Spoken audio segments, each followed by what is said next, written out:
But y'all niggas ain't white though.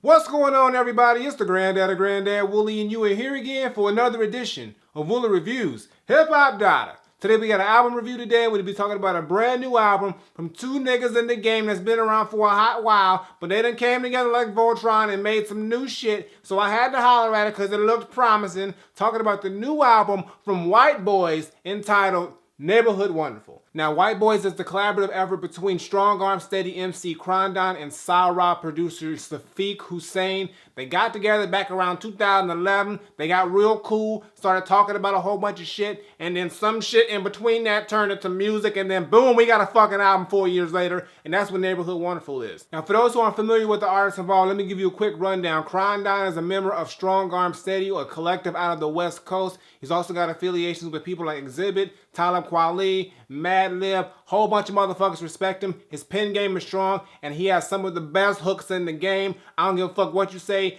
Krondon's hooks are all on point 99.9% of the time. That nigga got hooks. And the other individual involved, Shafiq Husayn, is someone who I'm not too familiar with, but I do know he's a part of Sa, who is a creative group who was affiliated with Kanye West's Good Music back sometime a few years ago. But I don't think shit happened over there, so they ended up signing with Baby Gram, but they also had a few notable releases. But I've heard some of his work, and he is a dope fucking producer. So when I heard these two were getting together to do an album, I was like, hell the fuck yes, I'm gonna listen to this shit. When does it drop? It's dropped. So now let's talk about the shit and see if White Boiz Neighborhood Wonderful is a dope album.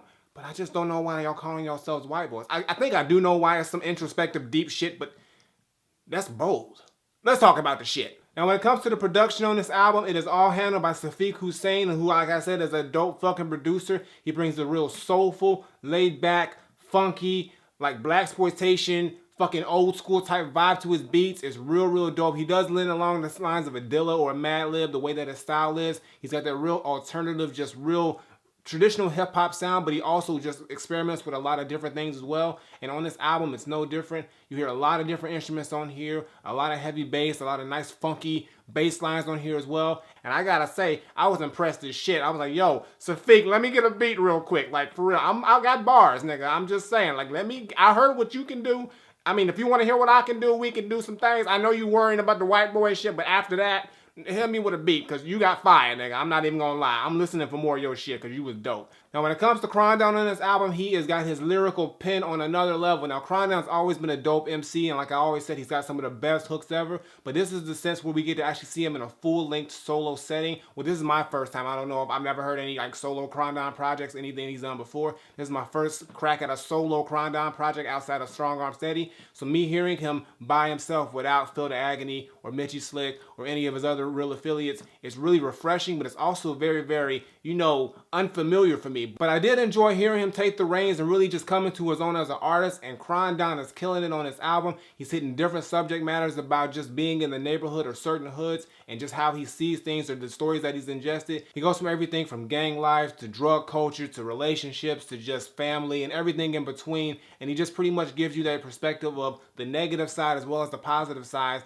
which I think is why they call this album Neighborhood Wonderful, because even when people think about certain hoods and they think they're bad places, there are wonderful things about the shit. If you live there and you see shit and you got a perspective of like, yo, that's fucked up, but if you look a little bit to the left, that's some beautiful shit right there. There's also quite a few notable features on here, which I think is really dope because there's not too many features, but the features that are on here are, like I said, notable, and they are useful. They're not a waste of time or space. So they got the Skep Kids on here, Earl Leone, Chase Infinites on here, Blues on here, Thundercats here, Anderson Paak, Jametta Rose, or is it Hametta Rose? Don't get mad at me if I fucked your name up. I do that to everybody. Don't get mad. Iman, Omari, D Prosper, and Queen. So those are all on here. I'm not too familiar with all of them except for like Chase Infinite, you know, Blue of course, Anderson Paak. But everybody on this album for the most part really compliment the album and have a vital role on here, and they really just build onto the album. On top of that, there's a conversation going on in between songs from two individuals, or I know of different individuals, but it's referring to different references that sort of lead into the next song or have something to do where you have to think about, you know, the perspective of certain things in the world or in society or in life. So it's a lot of things in this album that's really really dope that you can get not on the first listen. When you listen to this album a few more times, you pick up on something new. You kind of really realize more things. And it's a dope fucking project altogether, and I really, really enjoyed this album. Not all of it, but majority of it I enjoyed. There are some parts that I was like, but for the most part, I was like, yo, this is that fire. Now, you know I gotta give you my top 5 tracks, and I was able to whittle down 5. I actually like more than 5, but I wanted to keep it at 5. I don't want to overdo it like I usually do, so hold on, I got it right here. Shit, wait, I'm ready. God, I thought I was ready, but I'm not. Okay, so we got Live from the Mothership / Water Ain't Wet, and that features the Step Kids. And then we have, fuck, I thought I was ready, y'all. Don't get pissed. Please, just give me a goddamn second. Freedom, Gun, or God Understands Niggas, Hearsay, and Mary's Song. Now, I also like the tracks Learn Though, and I also like the tracks Main Street, and I also like the song Variety. But there's so many other songs on here that, like I said, that I like, but these are my top 5. And out of those top 5, I have to say my very, very favorites of those songs have to be Freedom, which is just a dope song as far as instrumentally. It's probably one of the more layered and more just, I guess, eventful type beats. It's got a nice vocal sample on there. It's got a nice head nodding feel to it. Really dope deep bass. And just Krondon is just pretty much giving you a lot of food for thought, as well as, you know, letting these rappers know, don't fuck with me, because, you know, I'll turn your apple head into applesauce, nigga, if you fucking with Dizzle. And that's pretty much what he would probably do, because he doesn't seem like he seems like a nice dude, but if you fuck with him, he probably will fuck you up. I wouldn't know because I don't know him, but, you know, I would stay on the good side of Krondon's side. You know, I mean, that seems like the safe place to be. Another one of my very favorites is God Understands Niggas or Gun. And this song here took me a while to really grasp, because I thought at first he was talking about gun culture, and in a way he is, but he's also talking about God understands niggas pretty much. When you live in a certain neighborhood, there's things in the neighborhood that entices niggas that really makes them want to go do things, but they may at the same time be very destructive and also can lead to death. Sort of like dealing drugs or wanting, you know, to spend money frivolously or things like that. It's the things that entice you, and you think these are the things that God has placed in you to be able to succeed, but in reverse, it's also a way that it could kill you. And then he also does make gun references, saying that, you know, he's got one, he wouldn't leave the house without one, because you never know when some niggas gonna try to pop off. You gotta make sure you strap, because you don't want to be caught in the streets without a gun and get your ass bodied. So he's got both those sides. He's also got a dope verse from Chase Infinite on here, and I really like this song because of the duality of the actual concept. At least that's what I got from it. So if I'm wrong, Krondon or Shafiq, let me know. I don't mind being wrong, but that's just what I got from this shit. But it's the dope track. And the last of my very, very top tracks is Hearsay. Like I said, most of these songs have pretty much the same tone and subject matter, just Krondon kind of switches it up here and there. But I liked Hearsay because of its laid back vibe. It's got a real soulful groove to it, but it still has this real gritty, dark undertone to it, which I really like with the beat. Shafiq did a good job on this beat. But he has one of my favorite lines on here, Krondon, where he says, "Whips in the chains turn niggas into bigger slaves," which is probably one of the most stick out lines to me, because that's true. We are so, you know, actually slave. You know, we're pretty much a slave to these material possessions, you know, the things that we think we need to be successful or survive, but in reality, it's just holding us down from the real perception of things, which I think is dope. And Krondon has a lot of dope lines like this in this album,